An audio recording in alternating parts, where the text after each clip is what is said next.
লড়াইয়ের জন্য তৈরি হোক। জয় হিন্দ। মালদহের মানিকচকে নির্বাচনী প্রচারে পৌঁছলেন মুখ্যমন্ত্রী মমতা বন্দ্যোপাধ্যায়। শনিবার বেলা প্রায় 11:50 নাগাদ তিনি হেলিকপ্টারে করে মানিকচকের এনায়েতপুর মাঠে পৌঁছন। পুরাতন মালদহের নারায়ণপুরের একটি হোটেল থেকে উড়ে এসে তৃণমূল প্রার্থী কবিতা মণ্ডলের সমর্থনে জনসভা করেন তিনি। সকাল থেকে সভাস্থলে বিশেষ করে মহিলাদের ব্যাপক ভিড় লক্ষ্য করা যায়। সভা মঞ্চ থেকে মুখ্যমন্ত্রী ভূতনি এলাকার প্রসঙ্গ তুলে বলেন, বন্যা পরিস্থিতিতে তিনি বহুবার সেখানে গিয়েছেন এবং সেতু নির্মাণ সহ ভাঙন রোধে একাধিক প্রকল্প বাস্তবায়ন করেছেন।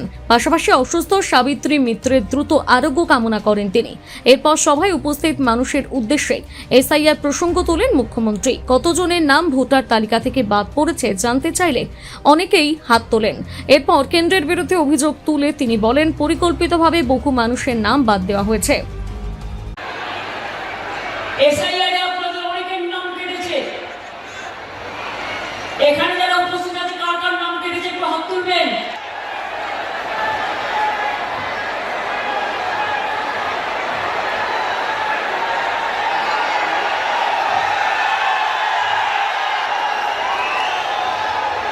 এই ছবিটা ভালো করে তোলো তো,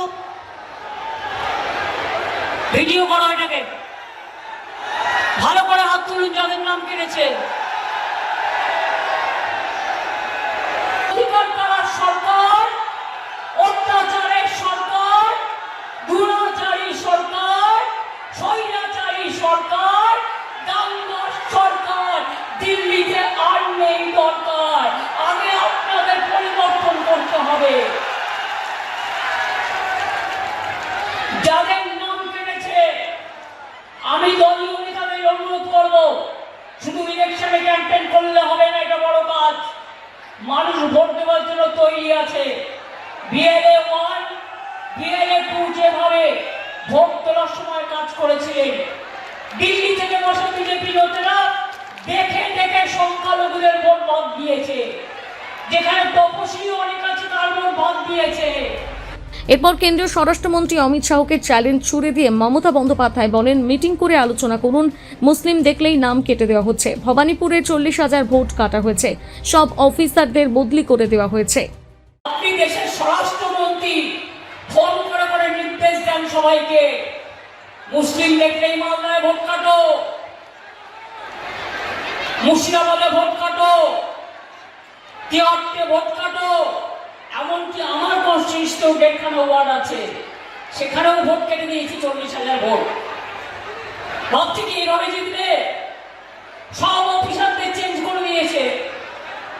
5টা রাজ্যে ইলেকশন হচ্ছে, তার মধ্যে 506 জন অফিসারের পরিবর্তন করেছে। শুধু বাংলায় একাই তার মধ্যে 485। এদের কি করা উচিত? মানুষের কাছে পায়ে ধরে ক্ষমা চাওয়া উচিত। আর মানুষকে বলবো, এর বদলা নিন ভোটের বাক্সে। যাদের নাম ওঠেনি অ্যাপিল করুন ট্রিব্যুনালে। সবে এই কাজটা ব্লক প্রেসিডেন্ট থেকে শুরু করে, পঞ্চায়েত থেকে শুরু করে, জেলা পরিষদ থেকে শুরু করে, গ্রাম সভা থেকে শুরু করে, নেতৃত্ব বিন্দু থেকে শুরু করে, আগে যার যার নাম কেটেছে তার অ্যাপ্লিকেশন ট্রিব্যুনালে নিয়ে যান।